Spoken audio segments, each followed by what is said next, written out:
The Strangest Secret by Earl Nightingale. Voiced by Arnold Clegg. Do you know what will happen to 100 individuals who start even at the age of 25 and who believe they will be successful? By the age of 65, only 5 out of 100 will make the grade. Why do so many fail? What happened to the sparkle that was there when they were 25? What became of their dreams, their hopes, their plans? And why is there such a large disparity between what these people intended to do and what they actually accomplished? That is the strangest secret.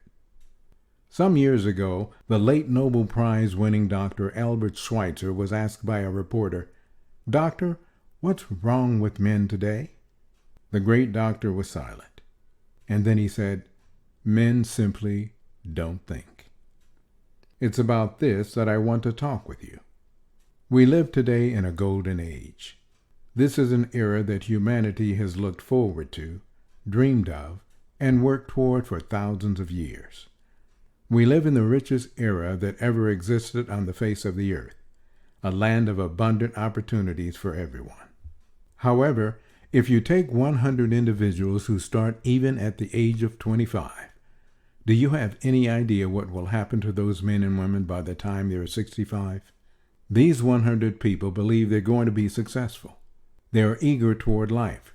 There is a certain sparkle in their eye, an erectness to their carriage, and life seems like a pretty interesting adventure to them. But by the time they're 65, only 1 will be rich, 4 will be financially free, 5 will still be working, and 54 will be broke, depending on others for life's necessities. Only 5 out of 100 make the grade. Why do so many fail? What has happened to the sparkle that was there when they were 25? What has become the dreams, the hopes, the plans? And why is there such a large disparity between what these people intended to do and what they actually accomplished? The definition of success. First, we have to define success, and here is the best definition I've been able to find. Success is the progressive realization of a worthy ideal. A success is a school teacher who is teaching because that's what he or she wants to do. A success is the entrepreneur who starts his own company because that is his dream. That's what he wanted to do. A success is the salesperson who wants to become the best salesperson in his or her company and sets forth on the pursuit of that goal. A success is anyone who is realizing a worthy predetermined ideal because that's what he or she decided to do deliberately. But only 1 out of 20 does that. The rest are failures. Rollo May, the distinguished psychiatrist, wrote a wonderful book called Man's Search for Himself, and in this book he says, "The opposite of courage in our society is not cowardice, it is conformity." And there you have the reason for so many failures. Conformity. People acting like everyone else, without knowing why or where they are going. We learn to read by the time we're 7. We learn to make a living by the time we're 30. Often by that time, we're not only making a living, we're supporting a family. And yet, by the time we're 65, we haven't learned how to become financially independent in the richest land that has ever been known. Why? We conform. Most of us are acting like the wrong percentage group, the 95 who don't succeed. Goals. Have you ever wondered why so many people work so hard and honestly without ever achieving anything in particular, and why others that don't seem to work hard yet seem to get everything? They seem to have the magic touch. You've heard people say, "Everything he touches turns to gold." Have you ever noticed that a person who becomes successful tends to continue to become more successful? And on the other hand, have you noticed how someone who's a failure tends to continue to fail? The difference is goals. People with goals succeed because they know where they're going. It's that simple. Failures, on the other hand, believe that their lives are shaped by circumstances, by things that happen to them, by exterior forces. Think of a ship with a complete voyage mapped out and planned. The captain and crew know exactly where the ship is going and how long it will take. It has a definite goal, and 9,999 times out of 10,000, it will get there. Now let's take another ship, just like the first, only let's not put a crew on it or a captain at the helm. Let's give it no aiming point, no goal, and no destination. We just start the engines and let it go. I think you'll agree that if it gets out of the harbor at all, it will either sink or wind up on some deserted beach, a derelict. It can't go anyplace because it has no destination and no guidance. It's the same with a human being. However, the human race is fixed, not to prevent the strong from winning, but to prevent the weak from losing. Society today can be likened to a convoy in time of war. The entire society is slowed down to protect its weakest link, just as the naval convoy has to go at the speed that will permit its slowest vessel to remain in formation. That's why it's so easy to make a living today. It takes no particular brains or talent to make a living and support a family today. We have a plateau of so-called security. So, to succeed, all we must do is decide how high above this plateau we want to aim. Throughout history, the greatest wise men and teachers, philosophers and prophets have disagreed with one another on so many different things. It is only on this one point that they are in complete unanimous agreement. The key to success and the key to failure is this: we become what we think about. This is the strangest secret. Now, why do I say it's strange, and why do I call it a secret? Actually, it isn't a secret at all. It was first promulgated by some of the earliest wise men, and it appears again and again throughout the Bible. But very few people have learned it or understand it. That's why it's strange. And for some equally strange reason, it virtually remains a secret. Marcus Aurelius, the great Roman emperor, said, "A man's life is what his thoughts make of it." Disraeli said this, "Everything comes if a man will only wait. A human being with a settled purpose must accomplish it, and nothing can resist a will that will stake even existence for its fulfillment."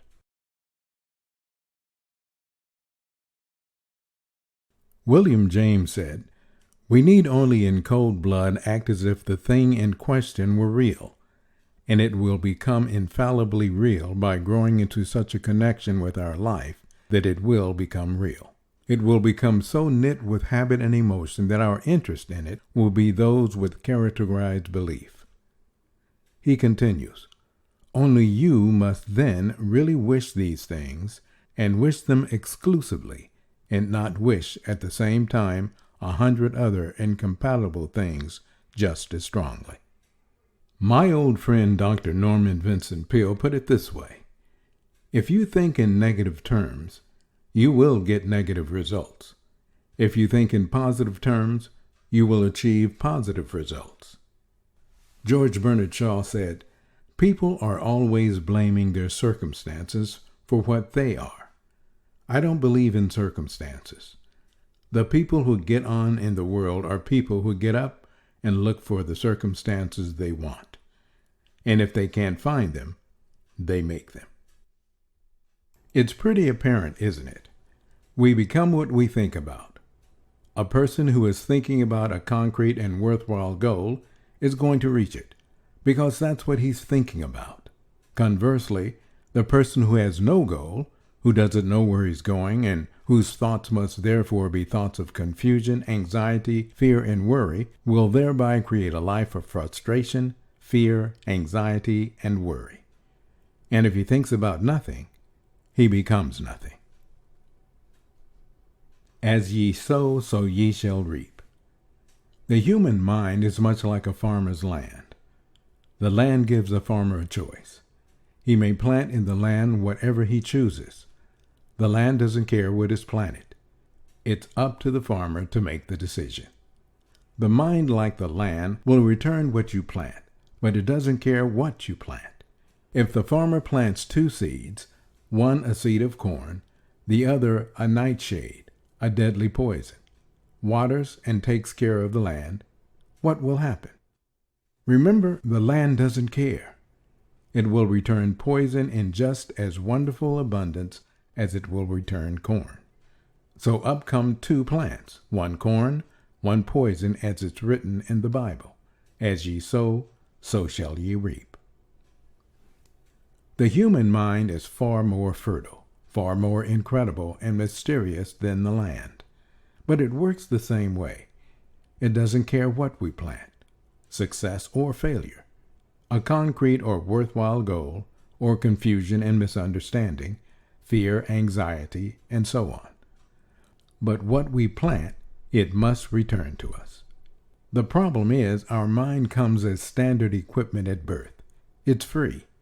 And things that are given to us for nothing, we place little value on. Things that we pay money for, we value. The paradox is that exactly the reverse is true.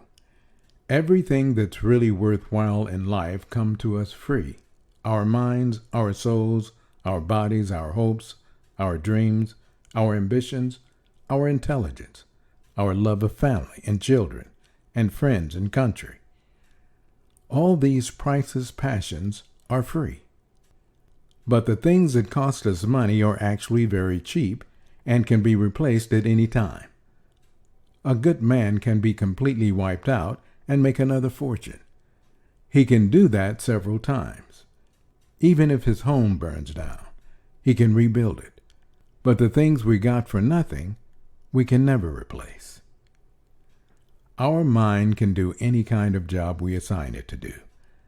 But generally speaking, we use it for little jobs instead of big ones. So decide now, what is it you want? Plant your goal in your mind. It's the most important decision you'll ever make in your entire life. Do you want to excel at your particular job? Do you want to go places in your company, in your community? Do you want to get rich?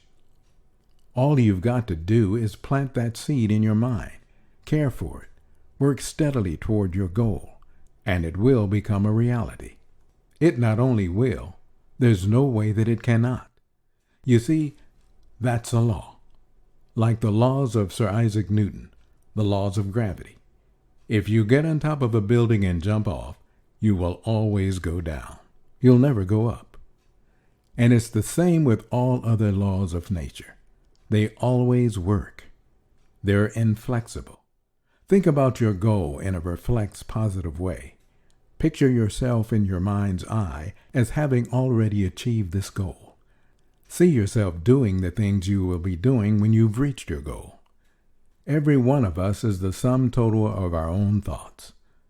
We are where we are because that's exactly what we really want or feel we deserve to be, whether we'll admit it or not. Each of us must live off the fruit of our thoughts in the future. Because what you think today and tomorrow, next month and next year, will mold your life and determine your future. You're guided by your mind. I remember one time I was driving through eastern Arizona, and I saw one of those giant earth-moving machines roaring along the road with what looked like 30 tons of dirt in it. A tremendous, incredible machine. And there was a little man perched up on top of it with a wheel in his hand guiding it. As I drove along, I was struck by the similarity of that machine to the human mind. Just suppose you're sitting at the controls of such a vast source of energy. Are you going to sit back and fold your arms and let it run itself into a ditch? Or are you going to keep both hands firmly on the wheel and control and direct this power to a specific, worthwhile purpose? It's up to you.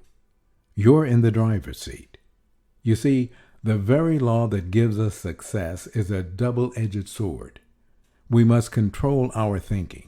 The same rule that can lead people to lives of success, wealth, happiness, and all the things they ever dreamed of. That very same law can lead them into the gutter. It's all in how you use it, for good or for bad. That is the strangest secret. Do what the experts since the dawn of recorded history have told us to do. Pay the price by becoming the person you want to become. It's not nearly as difficult as living unsuccessfully. The moment you decide on a goal to work toward, you're immediately a successful person. You are then in that rare group of people who know where they're going. Out of every 100 people, you belong to the top 5. Don't concern yourself too much with how you're going to achieve your goal. Leave that completely to a power greater than yourself. All you have to do is know where you're going. The answers will come to you of their own accord and at the right time. Start today. You have nothing to lose, but you have your whole life to win.